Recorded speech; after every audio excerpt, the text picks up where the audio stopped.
අයිබෝවන් PML අපේ ආයතනය මූල්‍ය ආයතනයකට එකතු රටේ ආර්ථිකයත් පවුලේ ආර්ථිකයත් උර දෙන කාන්තාවන් නගා සිටුවීමේ අරමුණින් පැවැත්වෙනු ලැබූ තල්පලාශ්‍රිත පුහුණු වැඩසටහනේ අග්‍රඵලය නෙලා ගන්න තමයි අපි අද වැල්ලවාල් ප්‍රාදේශීය ලේකම් කාර්යාලයට ඇවිල්ලා තියෙන්නේ. ඉතින් එම කාන්තා සමිතිවල කාන්තාවන් විසින් නිර්මාණය වුණු තල්පලාශ්‍රිත නිෂ්පාදන අද දවසේ මෙම ස්ථානයේ ප්‍රදර්ශනය කරනවා. ඉතින් අපි ගිහින් බලමු එයාලගේ දක්ෂතා කොහොමද කියලා.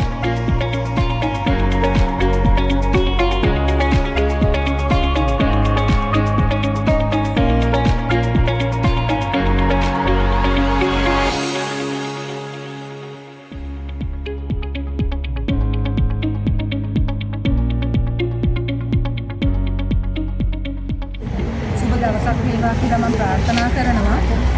මොකද මට අද හරිම සතුටුයි හිතෙන දවසක්.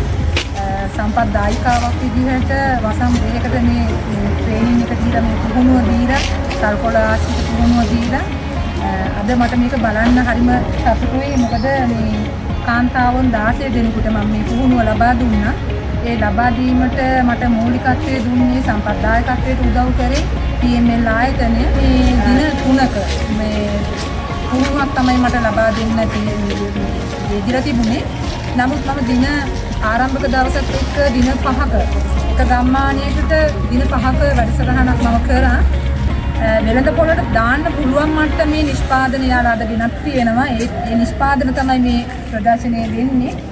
ඉතින් එතන ඉන්නවා කාන්තාවෝ දෙදෙනෙක්, ආබාධිත කාන්තාවෝ දෙදෙනෙක් අද මෙතනට ඇවිල්ලා නැහැ. එයාලා දෙන්න ගමන් පහසුකම් දෙන්න විදිහක් නැහැ අපට. රෝද පුටුවක ඉන්න කාන්තාවකුත් අපිට කතන ආබාධ තියෙන කාන්තාවකුත් මේ කණ්ඩායම ඇතුළත ඉන්නවා. ඉතින් මම සතුටු වෙනවා. මම එයාලගේ නිෂ්පාදන මට අලවිය තියෙනවා. අපි අලවිය සඳහා ජාතික ශිල්ප සභාවයි අපේ ජෙටින් කඳුරුපෙත හොටෙල් එකකට මේ නිෂ්පාදන ලබා දෙන්න. එතකොට මම හිතන්නේ අපේ කාන්තාවන්ට ගෘහස්ත ආර්ථිකය රැක ගන්න, දරුවොත් එක්ක රැක බලාගෙන දරුවොත් එක්කම ඉඳගෙන මේ ගෘහස්ත රැකියාවක් විදිහට මේක දිගටම කරගෙන යාමට එයාලට අවස්ථාව හම්බෙයි. ඉතින් මම සතුටු වෙනවා මේ අවස්ථාවේදී ඔබ ආයතනයට අපි වෙනුවෙන් මේ කර්තව්‍යය කරන්න අපිට සම්පත් දායකත්වයේ දීම පිළිබඳව මම ගොඩාක් සතුටු වෙනවා. මොහොමඩ්ම ස්තුතියි. ඉතින් අද දින පැවති තල්කොළ ආශ්‍රිත නිෂ්පාදන පුහුණු වැඩසටහන සාර්ථකව නිමවට පත් කරන්න අපිට හැකි වුණා. ඉතින් තවත් මෙවැනිම වැඩසටහනක නැවත හමු වෙන්න ඔබට සුබ දවසක්.